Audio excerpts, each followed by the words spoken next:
Hello students, welcome to Cartographia IAS, a revolution in Indian education. I am Nitish Bhardwaj and dealing with modern history.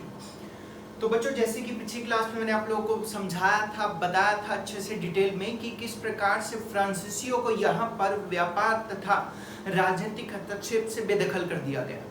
उसके बाद यहाँ पर जब कर्नाटक में 3 युद्ध हुए तो कर्नाटक के 3 युद्धों का परिणाम ये निकला कि आज से अंग्रेजों का यहाँ पर साम्राज्य तथा यहाँ के व्यापार पर एक छत्र एकाधिकार होगा। अब उस एक छत्र एकाधिकार से अंग्रेज इतने ज्यादा उत्साहित थे कि अंग्रेज अब बंगाल की तरफ अपने नजरें टिकाए रखें। अब इसीलिए मैं आपको दूसरा टॉपिक समझाने वाला हूं कि भैया अंग्रेजों ने बंगाल पर किस प्रकार विजय की। तो यहां पर हम लोग हेडिंग बना लेते हैं,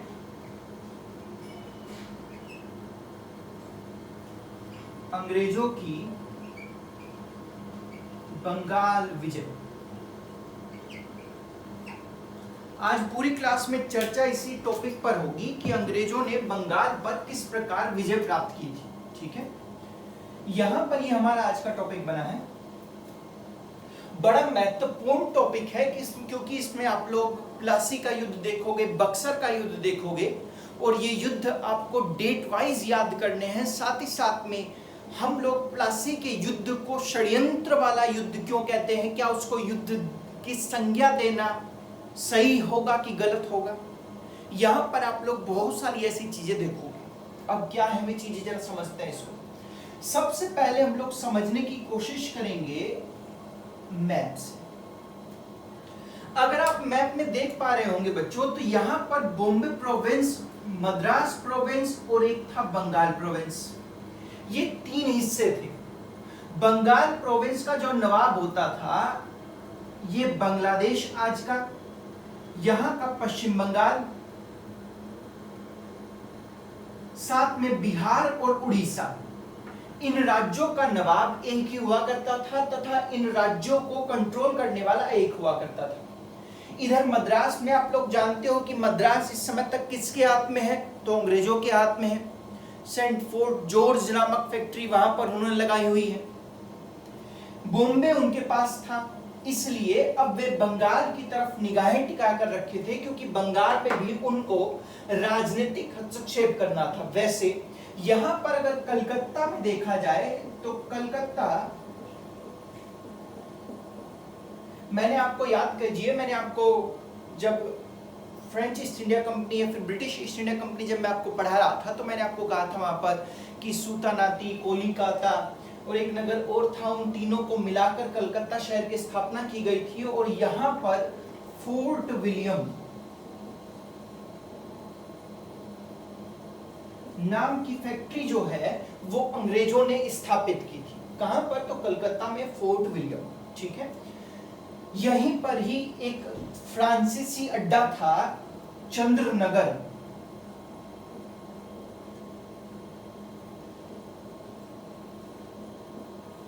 ये रहा चंद्रनगर। ठीक है, अब मैं बंगाल को जब आपको समझाऊंगा तो सबसे पहले हम लोग थोड़ी सी नजर डालते हैं बंगाल पर कि बंगाल में इस समय हो क्या रहा था। तो भैया बंगाल की अगर मैं नजर डालूं तो सबसे पहले यहां पर आता है एक व्यक्ति का नाम, जिसका नाम था मुर्शिद कुली खां।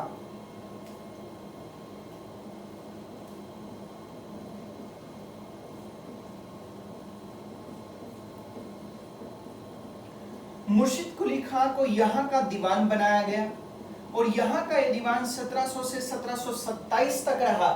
और यहाँ पर मुर्शिद कुली खां ने अचूल परिवर्तन किए, अमूल परिवर्तन किए। यहाँ पर वैसे तो अगर देखा जाए तो इसका राजस्व मुगलों के अधीन था, लेकिन मुर्शिद कुली खां ने यहाँ पर अपने नाम का एक नगर बसाया जिसका नाम मुर्शिदाबाद पड़ा।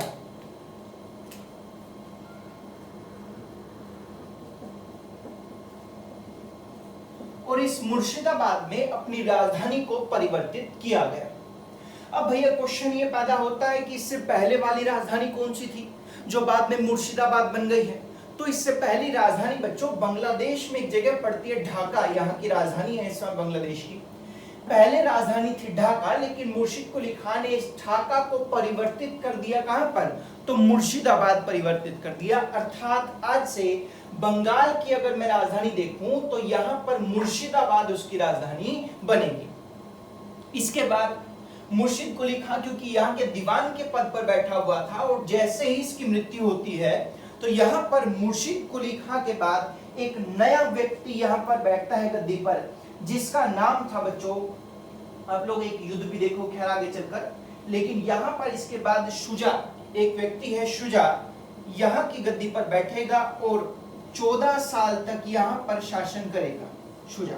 ठीक है, अब शुजा यहाँ पर शासन करेगा, हालांकि इसका भी बढ़िया शासन था, लेकिन इसी समय एक युद्ध होगा।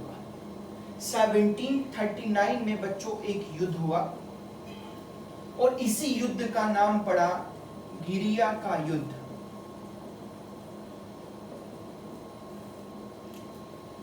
इसमें एक तरफ देखा जाए तो अलवर्दी कुली खां था,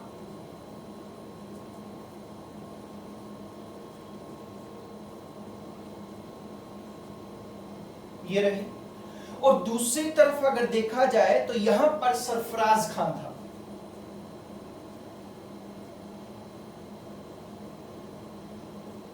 अब ये दोनों में अंतर है। यहां पर अलवर्दी कुली खां और सरफराज खां में देखा जाए तो सरफराज खां एकदम निकम्मा था, लेकिन अलवर्दी कुली खां एक बढ़िया शासक के रूप में उभर कर आ सकता था। इसी वजह से जब शुजा की डेथ हो गई तो यहां पर उत्तराधिकारी का युद्ध हुआ। कौन बंगाल की गद्दी पर बैठेगा, या तो अलवर्दी कुली खां या सरफराज खां, इस उत्तराधिकारी का चुनाव इस युद्ध ने किया। 1739 में एक युद्ध हुआ और इस युद्ध में अलवर्दी कुली खां जीत गया और सरफराज खां हार गए। अर्थात यहां पर गिरिया के युद्ध ने यह डिसाइड कर लिया कि अलवर्दी कुली खां आगे बंगाल का नवाब बनेगा। अर्थात बंगाल का नवाब अगली बार पहले मुर्शिद कुली खां, फिर शुजा बने, फिर उसके बाद अलवर्दी कुली खां बने। अलवर्दी कुली खां की 3 पुत्रियां थी। अब 3 पुत्रियों में से यहाँ पर डिसाइड करना था कि कौन इनका वारिस होगा, क्योंकि इनके पास कोई लड़का नहीं था।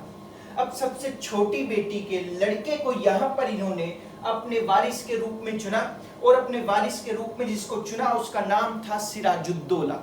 ये भारतीय इतिहास का एक पूर्णतः परिवर्तन था, क्योंकि सिराजुद्दौला अपनी किताबों में और साथ ही साथ में अपने इतिहास की पुस्तकों में बेहद बढ़िया तरीके से पढ़ा होगा। ठीक है, यहाँ तक तो मैंने आपको पॉलिटिकल ये बताया, एस्पेरेंट बताया कि किस प्रकार से बंगाल में ये सब कुछ ढांचा परिवर्तन हो रहा था। पहले यहाँ पर मुर्शिद कुली खां आए, उसके बाद शुजा आए, फिर यहाँ पर एक युद्ध हुआ सरफराज और अलवर्दी कुली खां के बीच में, और फिर अलवर्दी कुली खां ने अपनी लड़की के बेटे को यानी कि सिराजुद्दौला को यहाँ पर शासक के रूप में, नवाब के रूप में घोषित कर दिया। अब बच्चों जो मैंने ये बताया है आपको हिस्सा, यहाँ पर आप देखोगे तो ये बहुत बढ़िया सा हिस्सा आपको दिखाई देगा। क्यों? अब मैं आपको शुरुआत करता हूं थ्योरी की कि किस प्रकार से बंगाल को अंग्रेजों ने हड़पा है या फिर किस प्रकार से विजय हासिल उन्होंने की है। तो आप देखिएगा ध्यान से। सबसे पहले क्वेश्चन ये उठता है कि जब व्यक्ति यहाँ पर अंग्रेज मद्रास में थे तो उन्होंने कलकत्ता में या फिर बंगाल में अपनी नजरें क्यों गड़ाई, या वे बंगाल की ओर क्यों देखना चाह रहे थे, ऐसा क्या था बंगाल में? तो जरा ध्यान से सुनिए आप लोग। यहाँ पर बच्चों इसके लिए यूपीएससी या फिर कोई भी स्टेट पीसीएस 2 टाइप के कारण बना सकता है। पहला कारण मैं यहाँ पर कह सकता हूं कि जो बंगाल है वो अरब सागर में पड़ रहा है, इसलिए यहाँ पर एक सी है, वाटरवेज यहाँ पर रिसोर्स है, इसकी वजह से इनका व्यापार सस्ता होगा एवं सुगम होगा। पहला कारण ये बन सकता है, परंतु जो मैंने आप लोगों को पहला कारण बताया है वो बेहद कमजोर कारण है। क्यों? मैंने ऐसा क्यों कहा कमजोर कारण है?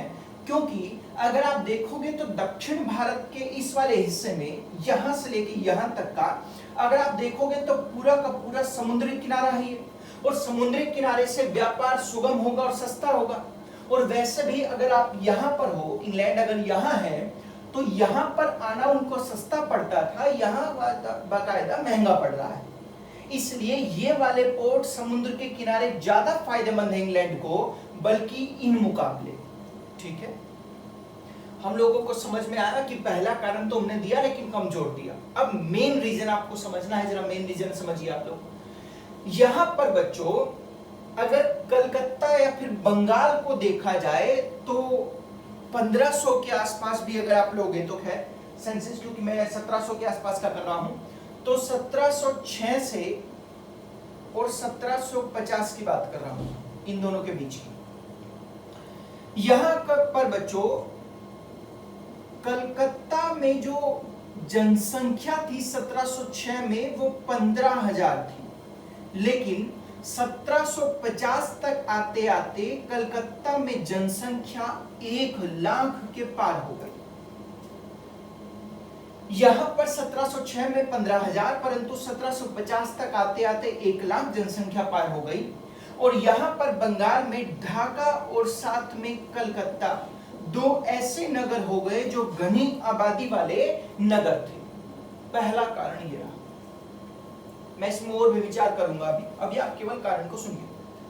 दूसरा बच्चों, यहां पर पूरे भारत में अगर कंपनी 100% व्यापार करती है तो उसका 75% व्यापार केवल और केवल बंगाल से हो रहा है। दूसरा कारण यह रहा। तीसरा कारण, यहां पर तीसरा कारण यह था कि यहां पर आयात निर्यात में बंगाल में इतनी ज्यादा बढ़ोतरी हुई जिसके कारण पर कैपिटल इनकम अर्थात प्रति व्यक्ति आय में भी बेहद ज्यादा बढ़ोतरी हो गई। और वो किस प्रकार की बढ़ोतरी थी? अगर मैं 1706 से 1756 या 50 के आसपास के बीच की बात करूं तो इसमें बच्चों यहां पर बंगाल के शासकों ने 6.5 करोड़ रुपए की चांदी प्राप्त की थी केवल और केवल आयात निर्यात के जरिए से, और साथ ही साथ में 2.3 करोड़ के ऑर्डर प्राप्त किए थे ताकि और माल दूसरी कंपनियों को पहुंचाया जा सके। अब 3 परिवर्तन हुए, इनके बारे में बात करते हैं। देखिए सुनिए, आप लोग सबसे पहले एक शहर को छोड़ के दूसरे शहर में क्यों जाते हो?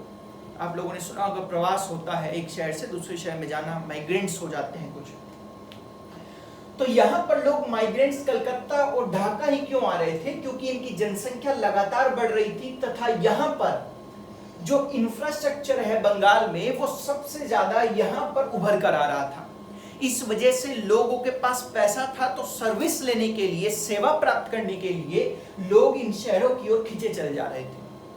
इसका मतलब ये रहा कि इन शहरों में सप्लाई का, डिमांड का ये सारा सिस्टम बेहद बेहतर होगा, पहली बात। दूसरा, यहां पर बच्चों टोटल जितना भी भारत से व्यापार हो रहा है उसका 75% बंगाल से हो रहा था। इसका मतलब व्यापारिक दृष्टिकोण से, क्योंकि ये जो कंपनी है ब्रिटिश ईस्ट इंडिया कंपनी, ये एक व्यापारिक कंपनी है जो मुनाफा कमाना चाहती है, तो व्यापारिक दृष्टिकोण से बंगाल इनके लिए बड़ा महत्वपूर्ण हो गया क्योंकि 100 में से 75% बंगाल से व्यापार हो रहा था।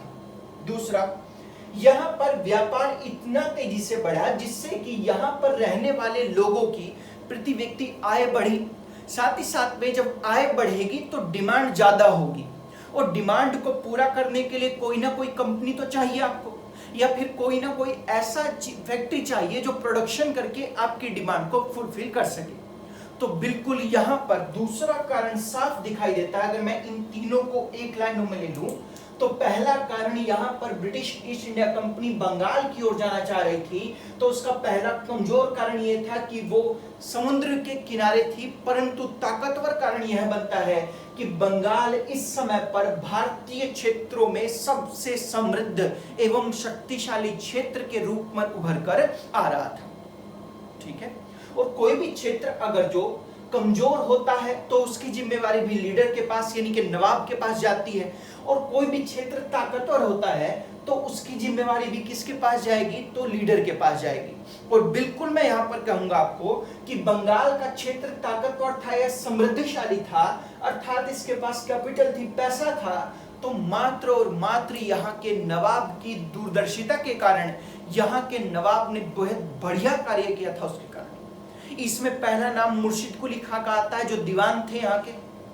फिर दूसरा नाम अगर देखा जाए तो यहां पर अलवर्दी कुली खां का आएगा और साथ में शुजा का भी मैं ले सकता हूं। जब तक मुर्शिद कुली खां, शुजा एवं अलवर्दी कुली खां जैसे राजा नवाब यहां पर बने रहेंगे बंगाल में, तब तक ये तीनों के तीनों अंग्रेजों पर अपना अधिकार बनाकर रखेंगे। लेकिन शायद जो सिराजुद्दौला था वो अपने पूर्वजों जैसा बनना चाहता था, परंतु बन नहीं पाएगा।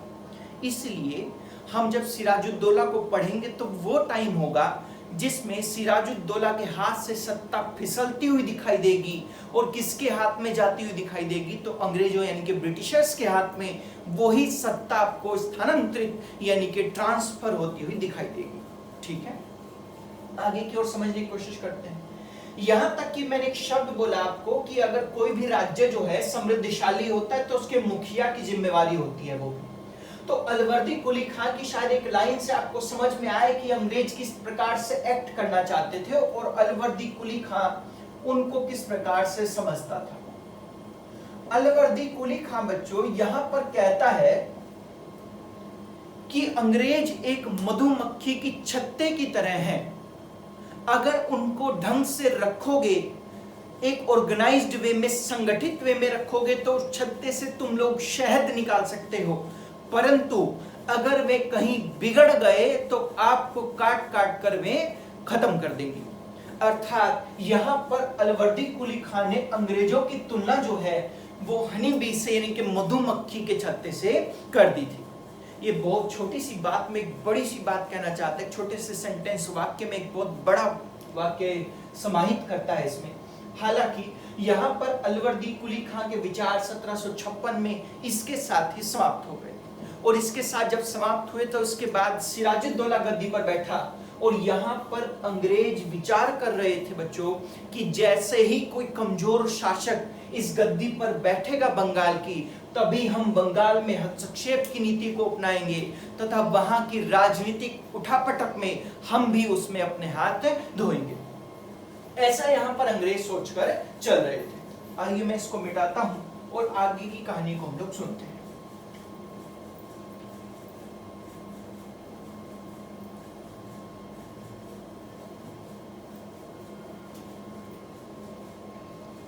देखिए आगे क्या है इसमें।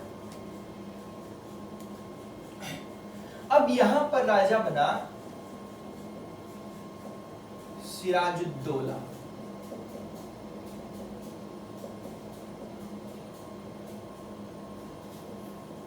इसका शॉर्ट में नाम सिराज भी पड़ता है, दोनों ही नाम आपको देखने को मिलेंगे।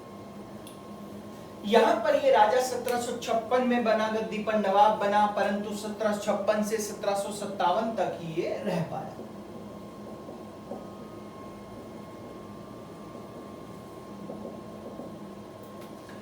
अगर इस राजा को देखा जाए तो इस राजा में उतनी ज्यादा महत्वाकांक्षा या फिर उतना ज्यादा पावर नहीं था कि इस सत्ता को, बंगाल की सत्ता को संभाल पाए, क्योंकि अगर देखा जाए तो इससे बच्चों बहुत सारे काम नहीं संभले जो इसको संभालने चाहिए थे, वे भी ये नहीं संभाल पाया।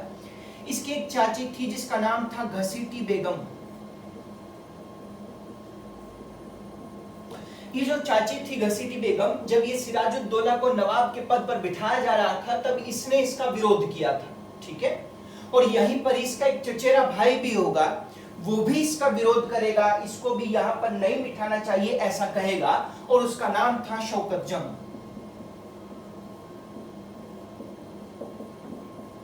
आगे चलकर खैर ये शौकत जंग को हरा देता है तथा वहीं पर ही शौकत जंग का विरोध समाप्त हो जाता है। परंतु यहाँ पर सिराजुद्दौला का जो कार्यकाल है वो इनकी वजह से पूरी तरह से फ्लॉप रहा है, क्योंकि चाची घसीटी बेगम और शौकत जंग बार बार विद्रोह के स्वर उत्पन्न कर रहे थे, और जहां पर शांति नहीं होती वहां पर डेवलपमेंट अर्थात वहां का विकास रुक जाता है, उस एरिया का विकास रुक जाता है। ये तो थी सिराजुद्दौला की आने वाली कुछ मुश्किलें। लेकिन इसी समय हम लोग यूरोप की ओर चलेंगे, और यूरोप से भारत की ओर जब आएंगे तो आप लोगों को पता चलेगा कि सिराजुद्दौला मात्र घसीटी बेगम और शौकत अली के बीच में नहीं फंसा हुआ है, सिराजुद्दौला यहाँ पर तीसरा यानी कि एक अंग्रेजों के बीच में भी फंसा हुआ है। ठीक है, देखते हैं।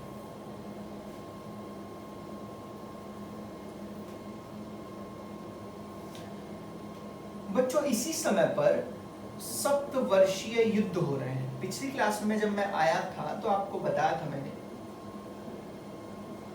7 ईयर बैटल।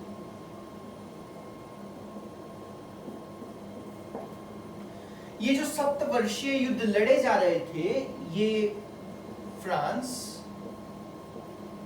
एवं इंग्लैंड के बीच में लड़े जा रहे थे। आगे चलकर एक पेरिस की संधि हुई जिसके कारण यहाँ पर ये सब कुछ हुआ। अब इसको आप समझने की कोशिश कीजिएगा। यहाँ से हमारी कहानी शुरू होती है। आप लोग बेहद ध्यान से शब्दों पर गौर कीजिएगा, क्योंकि जितने भी शब्द मैं बोलूंगा, जितने भी चीजें मैं आपको बताऊंगा, वो सब की सब लाभप्रद होंगी इस बंगाल की विजय के लिए। देखिए, अगर 7 ईयर बैटल सप्तवर्षीय युद्धों को देखा जाए तो फ्रांस और इंग्लैंड के बीच में ये युद्ध यूरोप में लड़े जा रहे थे। लेकिन मैंने आपको कहा था कि भैया जब भी यूरोप में कुछ होगा तो हमेशा भारत में उसकी प्रतिक्रिया आएगी ही आएगी।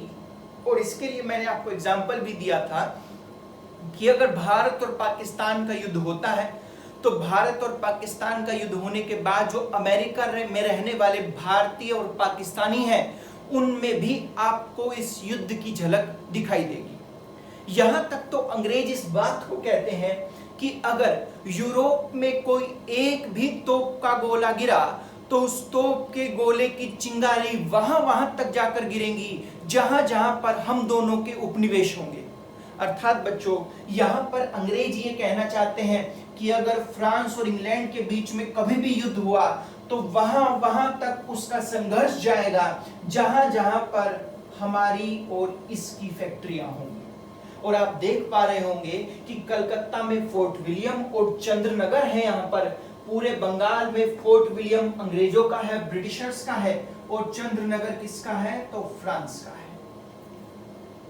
अब आप बताइए मुझे कि जब यूरोप में यहाँ पर संघर्ष बढ़ेंगे तो इसका सीधा सीधा सा मतलब ये हुआ कि फोर्ट विलियम और चंद्रनगर में भी संघर्ष को गति मिलेगी। इन्होंने क्या काम किया, जैसे ही सप्तवर्षीय युद्ध शुरू हुए तो अंग्रेजों को ब्रिटिश ईस्ट इंडिया कंपनी को लगने लगा कि कहीं फ्रेंच ईस्ट इंडिया कंपनी हमारे ऊपर अटैक ना कर दे। साथ में चंद्रनगर को लगने लगा कहीं फोर्ट विलियम वाले हमारे ऊपर अटैक ना कर दें। इसलिए इन दोनों ने अपनी अपनी सेनाओं को यहां बुलाया तथा अपनी अपनी फैक्ट्रियों को फोर्टिफाई कर लिया, अर्थात अपनी अपनी फैक्ट्रियों की किलेबंदी कर ली। फोर्टिफाई। अब जब यहां पर फोर्टिफाई अर्थात किलेबंदी हो चली है इन दोनों की, तो भैया सिराजुद्दौला यहां का नवाब है। अब पूरा होल्ड सिराजुद्दौला का है बंगाल में। देखिए, कोई भी नवाब के पास हमेशा 2 अधिकार होते हैं। एक तो दीवानी राइट्स होते हैं,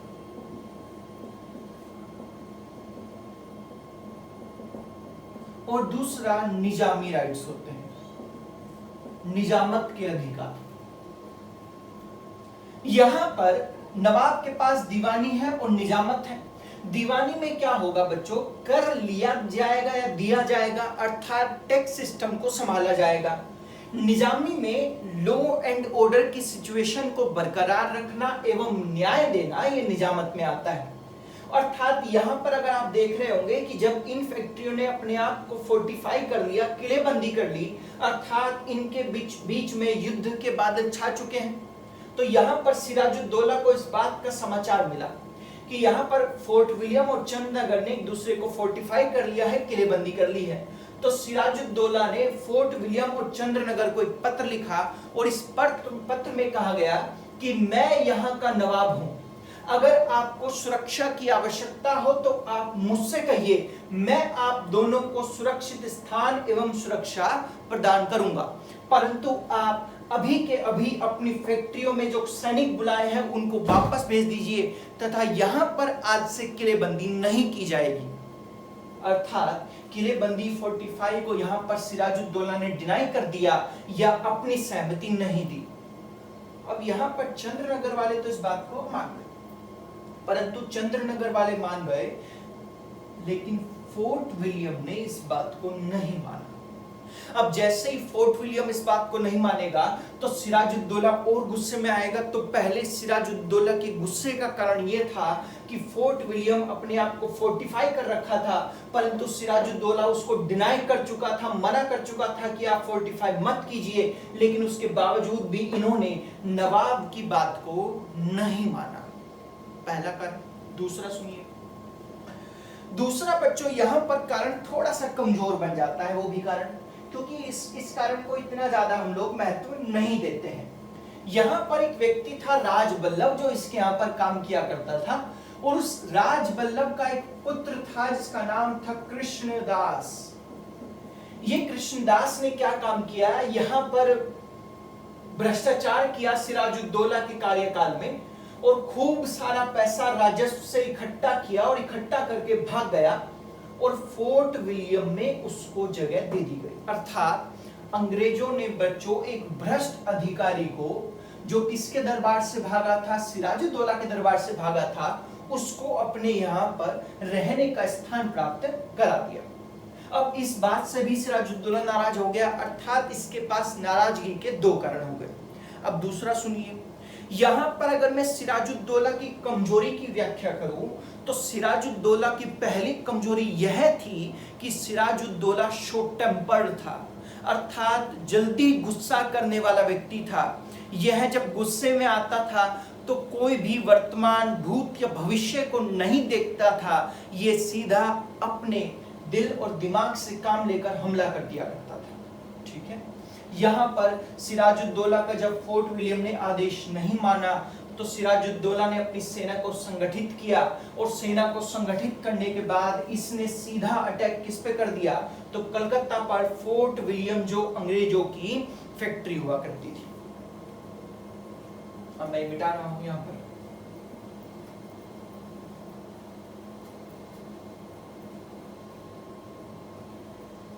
इसने क्या काम किया, सिराजुद्दौला ने फोर्ट विलियम पर हमला कर दिया, और जैसे ही फोर्ट विलियम पर हमला किया गया तो यहां से कुछ अंग्रेज तो भाग गए, और जो अंग्रेज भागे उन्होंने फुल्ता द्वीप पर जाकर अपनी जान बचा ली। ये बेसिकली फुल्ता द्वीप यहीं पर पड़ता है, ये बड़ा इंपॉर्टेंट है आप लोगों के लिए याद रखना कि जो अंग्रेज बचे वे कहां पर चले गए थे, फुल्ता द्वीप पर चले गए थे।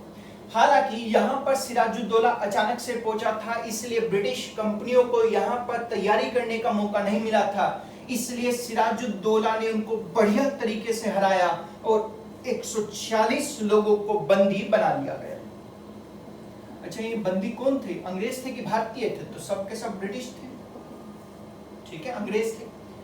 यहां पर सिराजुद्दौला की राजधानी थी मुर्शिदाबाद, इन सबको मुर्शिदाबाद लाया गया, तथा मुर्शिदाबाद लाकर 146 व्यक्तियों को 18 बाई 14 बाई 10 फीट के कमरे में बंद कर दिया गया। ठीक है, ये 18 बाई 14 बाई 10 का जो कमरा है बेहद छोटा कमरा है, मुझे नहीं लगता कि 146 लोग इस कमरे में आ पाएंगे। ठीक है, यहां पर 18 बाई 14 बाई 10 के कमरे में जब इनको बंद किया गया तो आगे चलकर एक गवर्नर बनने वाला है यहां पर, जिसका नाम है हॉलवेल।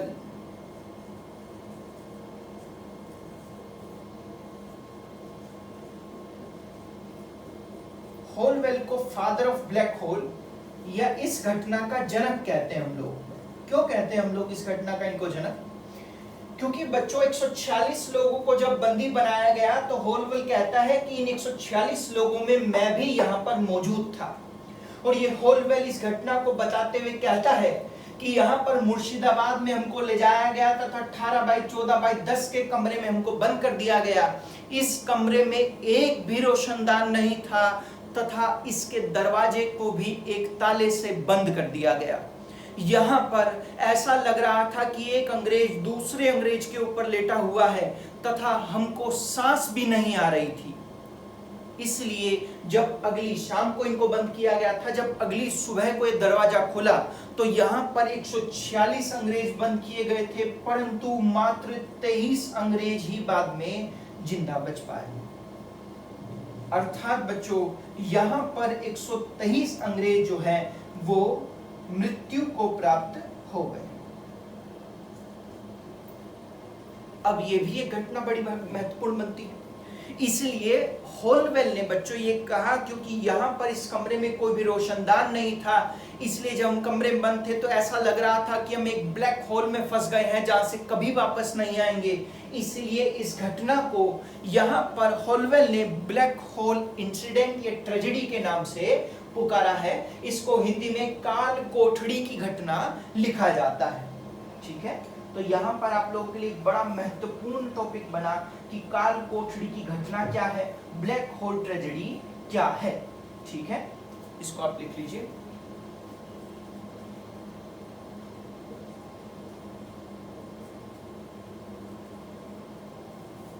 काल कोठड़ी की घटना।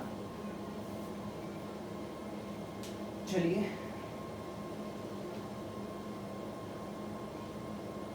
आगे देखते हैं बच्चों।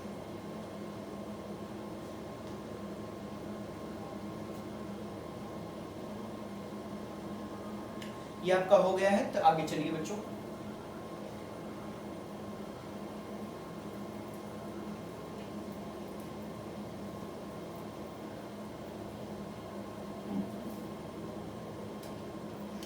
अब यहां पर काल कोठड़ी की घटना हुई जिसमें 146 अंग्रेजों को गिरफ्तार किया गया था, परंतु 23 अंग्रेजी जिंदा बच पाए। उनको सिराजुद्दौला ने छोड़ दिया। ठीक है, मतलब जाने दिया, उनको कोई भी पनिशमेंट नहीं मिली। हालांकि यहां पर जब यही सूचना कि फोर्ट विलियम पर सिराजुद्दौला ने अटैक कर दिया तथा 146 अंग्रेजों को गिरफ्तार करके 23 अंग्रेजी जिंदा उसमें छोड़े वापस, तो ये सूचना मद्रास पहुंची और मद्रास में बैठा हुआ था रॉबर्ट क्लाइव। रॉबर्ट क्लाइव का जिक्र मेरी पिछली क्लास में भी आया था। बड़ा ही बुद्धिमान था, चतुर था और साथ ही साथ में जो प्लानिंग करता था उसको इंप्लीमेंट करने के लिए खुद फील्ड में अर्थात युद्ध मैदानों में जाया करता था। खास बात थी इसकी। रॉबर्ट क्लाइव की अगर मैं चर्चा करूं तो मैं कह सकता हूं कि रॉबर्ट क्लाइव एक ऐसा व्यक्ति हुआ था जो पूरी तरह नाकारा और निकम्मा हुआ करता था इंग्लैंड में। क्यों कहा मैंने ऐसा कि नाकारा और निकम्मा हुआ करता था इंग्लैंड में? क्योंकि बच्चों ये अपनी जीवन कथा में लिखता है कि मेरे पास इंग्लैंड में कोई भी कार्य नहीं था, मेरे घर वाले मुझे बहुत डांटते थे, इसीलिए मेरे घर वालों ने कहा कि ब्रिटिश ईस्ट इंडिया कंपनी में इंटरव्यू निकला हुआ है और इंटरव्यू भी कौन सी पोस्ट पे, तो क्लर्क की पोस्ट पे, आप उसको जाओ और दो। तो यहाँ पर ये पहली बार अपनी लाइफ का पहला interview British East India company में देने गया क्लर्क की पोस्ट के लिए और उसमें इसका सिलेक्शन हुआ और सिलेक्शन होकर इसकी सबसे पहली पोस्टिंग इंडिया में हुई। बच्चों ये क्लाइव एक ऐसा व्यक्ति था जो कि अपने दम पर भारत में सबसे ऊंची पोस्ट पर बैठा था। अब मैं इसकी मनोस्थिति को समझाने की कोशिश करता हूं, जरा सुनिए। जब यहां पर क्लाइव पहुंचा तो क्लाइव यहां पर जाकर कहने लगा कि भाई हमको शायद हमला करना चाहिए। अब अंग्रेज अधिकारी, क्योंकि ये नीचे पद पर था, तो अंग्रेज अधिकारी इसको टालने लगे, कहने लगे कि भाई तुम नीचे पद पर हो इसलिए तुम्हारे पास ये विचार विमर्श करने का अधिकार नहीं है, हमें करने दो। इसने बार बार अंग्रेज अधिकारियों को यही कहा कि हमको हमला करना चाहिए, हमला करना चाहिए।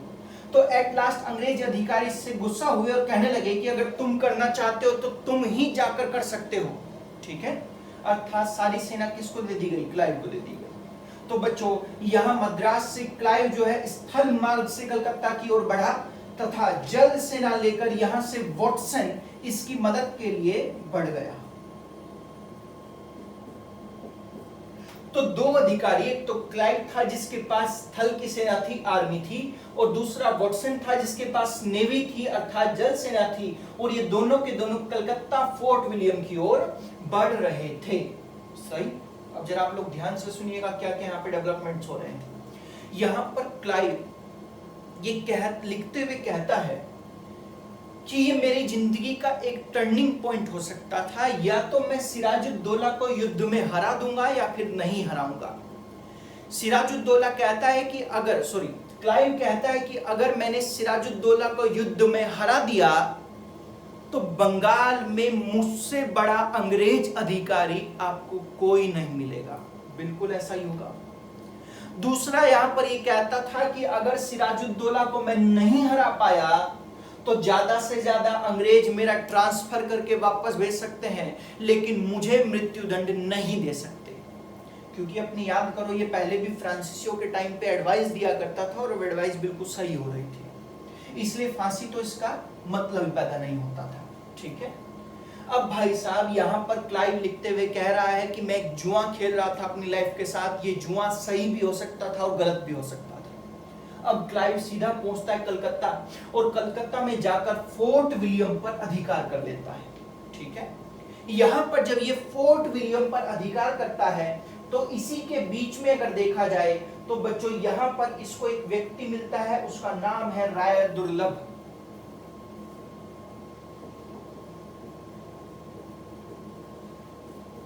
अब राय दुर्लभ क्या कर रहा था? राय दुर्लभ सिराजुद्दौला के यहां पर कार्यरत था और राय दुर्लभ फोर्ट विलियम की रक्षा कर रहा था। किससे? अंग्रेजों से। भैया जैसे यहां पर क्लाइव पहुंचा फोर्ट विलियम पर तो क्लाइव ने कहा कि राय दुर्लभ देखो, अगर तुम हमारे साथ मिल जाओगे, अगर तुम अंग्रेजों का साथ दोगे तो जैसे ही हम लोग सिराजुद्दौला को हराएंगे, पराजित करेंगे, तो मैं तुमको दरबार में ऊंचे से ऊंचा पद दिलवाऊंगा। अब बताओ, पद यानी प्रमोशन की लालसा हर व्यक्ति को होती है कि नहीं होती है?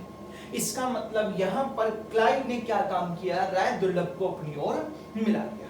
ठीक है, अब ये राय दुर्लभ सीधा पहुंचा सिराजुद्दौला के पास और सिराजुद्दौला के पास पहुंचकर इसने कहा कि हजूर क्लाइव आपसे मिलना चाहते हैं और मिलकर एक संधि पर हस्ताक्षर करना चाहते हैं। ठीक है, अब उस पहले संधि को देख लीजिए, फिर मैं आपको बताऊंगा कि संधि वो क्यों हो रही थी। ये संधि हुई बच्चों 9 फरवरी को 1757 को। इस संधि का नाम क्या पड़ा और इस संधि में क्या था भैया? इस संधि का नाम पड़ता है बच्चों अलीनगर की संधि। आपके लिए बड़ी महत्वपूर्ण है।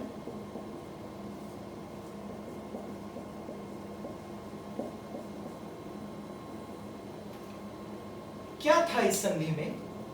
तो यहां पर इस संधि में सिराजुद्दौला ये कहने लगा कि जैसे आप लोगों को मुगल शासकों ने अधिकार दिए हैं व्यापार के, वैसे ही आप लोग व्यापार करोगे बंगाल में भी।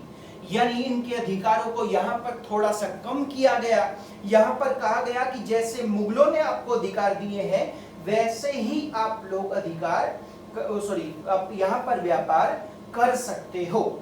ठीक है, सबसे पहला यहां पर ये इस अलीनगर की संधि में इस प्रस्ताव को अंग्रेजों ने स्वीकार किया तथा यहां पर नवाब ने कहा कि आज से आप कलकत्ता में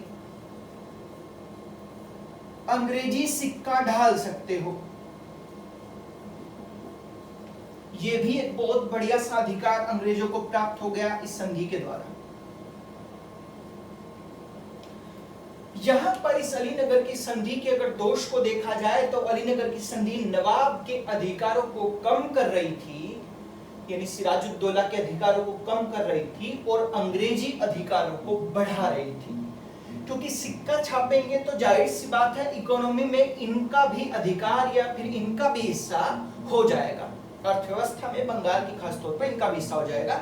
जो बंगाल की अर्थव्यवस्था अभी तक बेहतर चल रही थी उसमें सीधा सीधा अधिकार किसका होगा? अंग्रेजों का होगा। ठीक है, तो यहां पर अलीनगर की संधि को हम लोग दो हिस्सों में तोड़ देख सकते हैं। अब अलीनगर की संधि जब हुई तो इससे अंग्रेजों को क्या फायदा हुआ?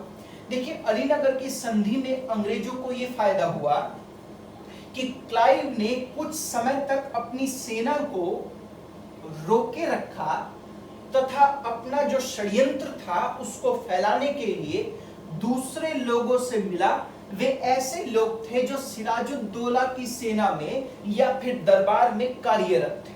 जैसे कि आप लोग अलीनगर की संधि को लिख लीजिए एक बार।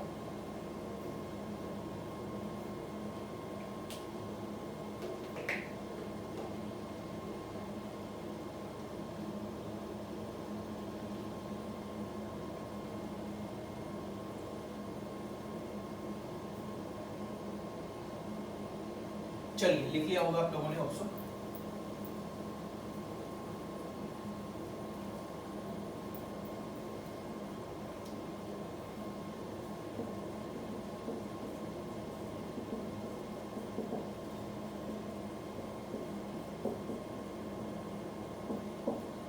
देखिए, अब रॉबर्ट क्लाइव क्योंकि आप जानते हो बेहद चालाक हैं, तो रॉबर्ट क्लाइव ने पहले अलीनगर की संधि की और उसके बाद रॉबर्ट क्लाइव ने बच्चों सिराजुद्दौला के खासम खास लोगों से मुलाकात की। जैसे कि यहाँ पर ये घसीटी बेगम से मिला। घसीटी बेगम से मिलने का तात्पर्य यही था क्योंकि सिराजुद्दौला से वो नफरत किया करती थी, तथा सिराजुद्दौला जब नवाब की गद्दी पर बैठा तो घसीटी बेगम यानी इसके जो चाची थी उसको बड़ी दिक्कत थी। ठीक है। दूसरा, यहाँ पर ये एक व्यक्ति से मिलता है जिसका नाम है जगत सेठ। आप लोग को नाम से झलक रहा होगा कि ये सेठ था, यानी कि यहां पर ये व्यक्ति पैसे का लेन देन उधार देने का कार्य किया करता था, अर्थात मार्केट में इसका भी बहुत बड़ा हिस्सा था बंगाल की। ऐसा कहा जाता है कि जगत सेठ इतना ताकतवर था पैसों के मामले से कि ये सीधा नवाब के ऑर्डर्स में हस्तक्षेप कर सकता था। ठीक है। इसको क्लाइव मिला। यहां पर राय दुर्लभ को पहले से ही क्लाइव मिल चुका है। एक व्यक्ति था अमीर चंद। ये अमीर चंद बच्चों सिराजुद्दौला की सेना में कार्यरत था। और चौथा व्यक्ति सबसे बढ़िया और सबसे प्रमुख रहेगा क्लाइव के लिए, जिसका नाम था मीर जाफर। क्या नाम था इसका? मीर जाफर। अब भैया यहाँ पर मीर जाफर किस प्रकार से युद्ध में भाग ले रहा था, ये इन चारों ने मिलकर क्या किया, अब आप लोग इस कड़ी को देखो। देखिए, सुनिए। क्लाइव जब जगत सेठ, राय दुर्लभ और अमीर चंद से मिला तो इसने कहा कि अगर मैं सत्ता में आया, अर्थात बंगाल की सत्ता हमारी हुई, तो मैं तुम लोगों को कोर्ट यानी दरबार में कोई ऊंचे से ऊंचा पद दूंगा। इसको कहा गया कि जो आप व्यापार करते हो उस व्यापार में आपका मुनाफा मैं बढ़ाऊंगा। सही। अब इसको मुनाफा चाहिए और इनको ऊंचे पद चाहिए, और दोनों के दोनों कौन दे रहा है? क्लाइव दे रहा है। अर्थात ये आज से सिराजुद्दौला के साथ नहीं रहे, ये कहां चले गए? क्लाइव के साथ। यहीं पर ही मीर जाफर जो था ये सेनापति था, मिलिट्री हेड था। किसकी सेना का? तो सिराजुद्दौला की सेना का। इस मीर जाफर को जब क्लाइव मिला तो क्लाइव कहने लगा कि मीर जाफर, मैं जब तुमको देख रहा था तो दूर से ही मुझको तुम चमकते हुए दिखाई दे रहे थे, क्योंकि तुम एक हीरे हो और हीरे की पहचान एक जोरी ही कर सकता है, वो राजा के बस की बात नहीं है। इसलिए तुम मेरे दल में शामिल हो जाओ, और कब तक ये सेनापति बने रहोगे? तुमको मैं नवाब बनाऊंगा बंगाल का। ऐसा इसने कहा इसको। अब आप सभी जानते हो कि कौन व्यक्ति अपना प्रमोशन नहीं चाहता, कौन सेनापति नवाब नहीं बनना चाहता, हर कोई बनना चाहता है। तो मीर जाफर भी किसके साथ हो लेगा? क्लाइव के साथ हो जाएगा। अर्थात यहाँ पर जगत सेठ, राय दुर्लभ, अमीर चंद और मीर जाफर ने तीनों चारों ने गद्दारी कर दी। किसके साथ? तो बंगाल के साथ। अर्थात इन्हें बिट्रेट ऑफ बंगाल, अर्थात बंगाल का गद्दार कहा जाता है।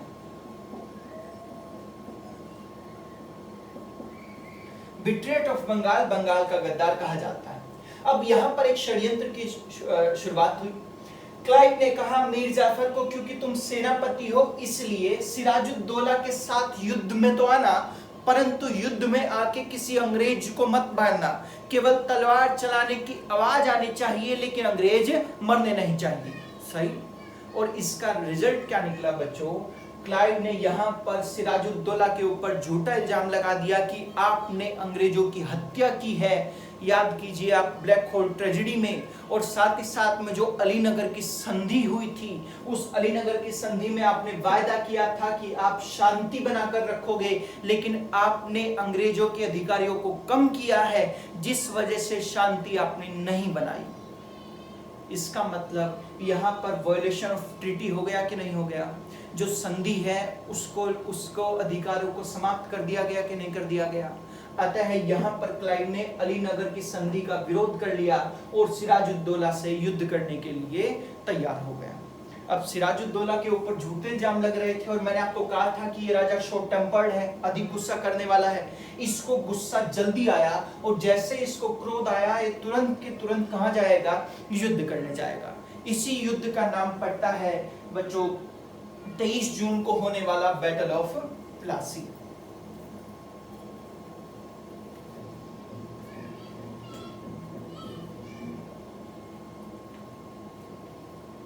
यहां पर एक युद्ध हुआ जिसका नाम पड़ा प्लासी का युद्ध।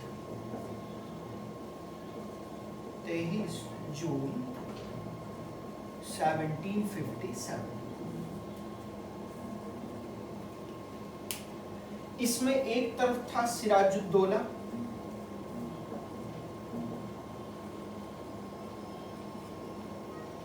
और दूसरी तरफ इसमें था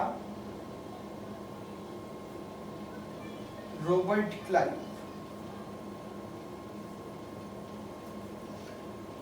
अब यहां पर अगर आप देखोगे तो रॉबर्ट क्लाइव में मानसिक स्थिति में इसके पास 4 व्यक्ति थे। मीर जाफर जो था सिराजुद्दौला का सेनापति था, परंतु मिला हुआ था रॉबर्ट क्लाइव से। हालांकि अगर मैं 2 व्यक्तियों का नाम लूं जिनमें से एक का नाम है मीर मदान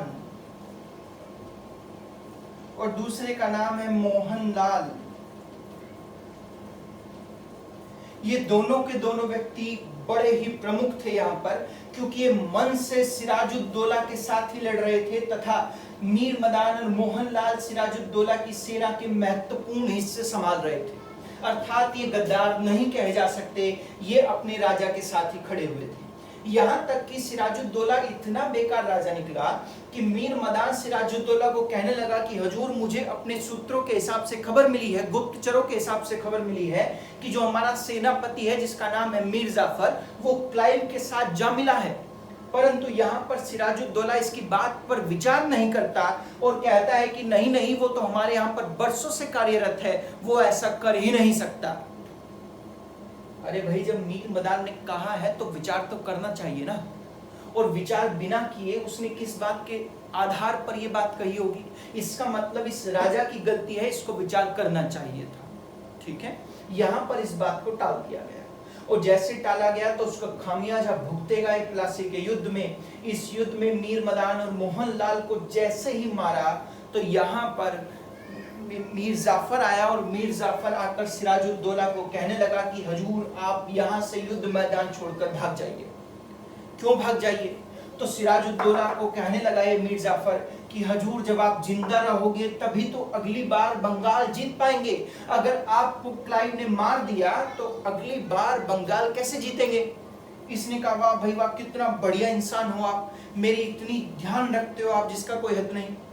इसलिए बच्चों यहां से ये युद्ध मैदान छोड़कर भाग गया। ये भी गलत डिसीजन था। क्यों? क्योंकि सिराजुद्दौला जब मीर जाफर के कहने पर युद्ध मैदान छोड़कर भागने लगा तो इसका मतलब मीर मदान मर चुका है, मोहनलाल मर चुका है। सिराजुद्दौला अगर भाग जाएगा तो युद्ध में सबसे प्रमुख बनेगा सेनापति। पोस्ट के आधार पर सबसे ऊंचा होगा युद्ध में सेनापति, और सेनापति किसकी तरफ है? क्लाइव। और जैसे ही सिराजुद्दौला यहां से भागा तो सारे अधिकार युद्ध की समाप्ति के तथा युद्ध की शुरुआत के सेनापति को मिल गए और सेनापति ने क्लाइव के पैरों में अपनी तलवार रखकर कहा कि हम हार मानते हैं तथा आपके सामने बंगाल को समर्पित करते हैं। यहां पर इस युद्ध में किसकी विजय हुई? क्लाइव की, तथा ये लोग हार। जब आप लोग यूपीएससी में इस बंगाल की विजय को लिखते हो तो यहां पर हम इसको लिखते हुए कहते हैं कि ये युद्ध एक युद्ध नहीं था। हम लोग युद्ध लिख रहे हैं इसको, लेकिन हम कहते हैं कि ये युद्ध एक युद्ध नहीं था, ये प्लासी का षड्यंत्र था। आप लोग सभी जानते होंगे कॉन्स्पिरेसी हो रही है इस केस में बच्चों। यहां पर क्लाइव जो है धोखे से सिराजुद्दौला को हरा रहा है। ठीक है, इसलिए हम लोग इस युद्ध का नाम नहीं देते यूपीएससी मेंस में लिखते हुए, हम इसको कॉन्स्पिरेसी ऑफ प्लासी नाम देते हैं, यानी कि प्लासी का षड्यंत्र नाम देते हैं। ठीक है, अब जैसे यहाँ पर क्लाइव को बंगाल मिला तो आज से बंगाल के जितने भी अधिकार है वो सारे के सारे किसके पास आ जाएंगे? क्लाइव के। यहाँ पर क्लाइव आज से डिसीजन मेकर की फॉर्म में आ जाएगा, डिसीजन मेकर की भूमिका में आ जाएगा, और आज से बंगाल में जितने भी निर्णय हैं वो सब किससे पूछ के किए जाएंगे? तो क्लाइव से पूछकर किए जाएंगे। ठीक है, अब बच्चों क्वेश्चन ये बना कि प्लासी के युद्ध में सिराजुद्दौला तो बाद में चलकर मारा गया, तो सिराजुद्दौला जब मर गया तो इस बंगाल का नवाब या तो कोई भारतीय बने या फिर क्लाइव बने, क्योंकि क्लाइव एक प्रमुख भूमिका में निभा कर आ रहा था। लेकिन यहां पर अगर आप देखोगे तो क्लाइव खुद नवाब नहीं बनेगा। क्यों नहीं बनेगा क्लाइव खुद नवाब? क्योंकि क्लाइव यहां पर लोगों को कहने लगा या फिर अंग्रेजी अधिकारियों को उन्होंने समझाया कि अगर मैं यहां पर नवाब बन गया तो पहली तो बात यहां पर जनसंख्या भारतीय ज्यादा है और मैं उनकी कल्चर से वाकिफ नहीं हूं तथा मैं उनकी संस्कृति को नहीं जान पाता हूं। इस वजह से यहाँ पर जनता विद्रोह कर सकती है और जनता के विद्रोह को संभालने के लिए ना हमारे पास इतनी आर्मी है और ना ही पैसा है। पहली तो बात ये। दूसरी, यहाँ पर क्लाइव ये कहने लगा कि अगर हम भारतीय को ही नवाब बनाएंगे तो कोई भी डिसीजन अगर हमारा होगा और वो गलत हो गया तो वो किसके ठीकरे फूटेगा? तो वो नवाब के पास जाकर फूटेगा। अर्थात अगर जनसंख्या में कुछ भी उथल पुथल हुई तो वो किसके हिस्से में आएगी? नवाब के। और कोई भी सही कार्य हुआ तो वो किसके हिस्से में आएगा? क्लाइव के। ठीक है, बड़ा माइंड गेम खेल रहे हैं देखो यहाँ पर ये। अर्थात बच्चों अब फिर से यहाँ पर बंगाल में नवाब बनाया जाएगा जो इसने प्लासी के युद्ध में क्लाइव की सबसे ज्यादा मदद की थी और उसका नाम था, आप सभी को पता है, मीर जाफर।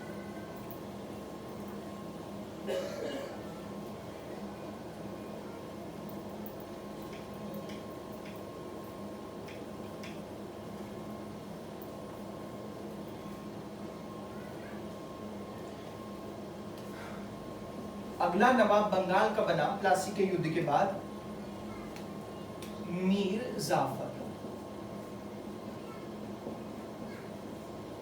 इनका कार्यकाल 1757 से 1760 तक रहा। देखिए इसमें क्या था, जो मीर जाफर का लड़का था मिरन, इसने ही सिराजुद्दौला की हत्या की। सबसे पहला पॉइंट यहां पर यही बना लेते हैं, इसने किसकी हत्या की थी? तो सिराजुद्दौला की।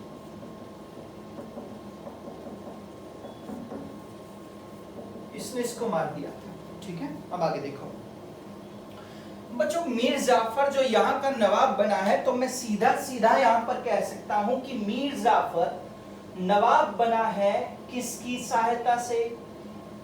तो बिल्कुल आप लोग बता सकते हो कि मीर जाफर यहाँ का नवाब क्लाइव की सहायता से बना है।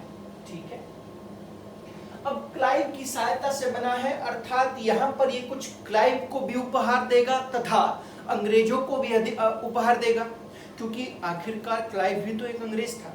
तो इसने सबसे पहले क्या काम किया, आप लोग ध्यान से सुनिएगा जरा।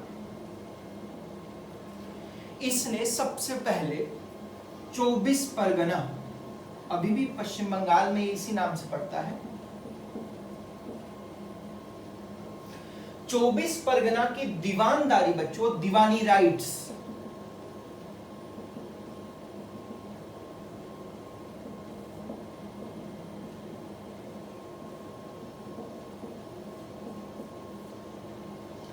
चौबीस परगना की दीवानदारी किसको सौंप दी? तो अंग्रेजों को अर्थात ब्रिटिशर्स को सौंप।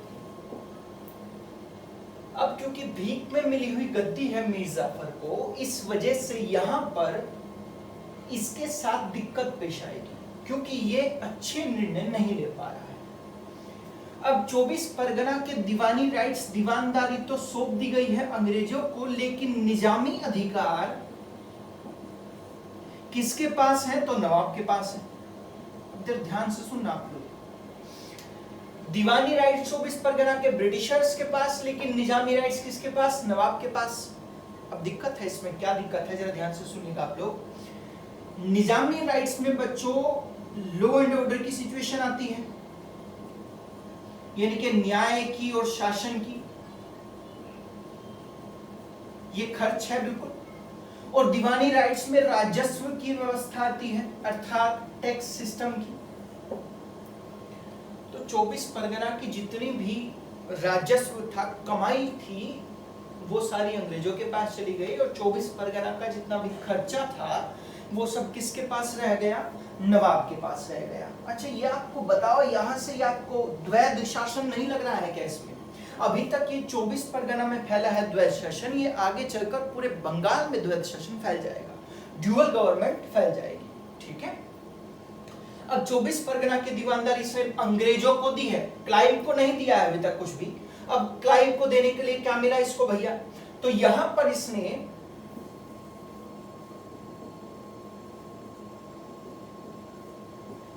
क्लाइव को 17,50,000 रुपए की राशि दे डाली। अब क्लाइव को उसके लिए उपहार दिए गए कितने तक, लगभग 17,50,000 तक की राशि के उपहार एवं कैश को दिया गया। अब आप एक सेंटेंस को ध्यान से सुनना, यहां पर अंग्रेज इसी क्लाइव की घटना से संबंधित मैं एक सेंटेंस आपको बोल रहा हूं, आप लोग ध्यान से सुनिए।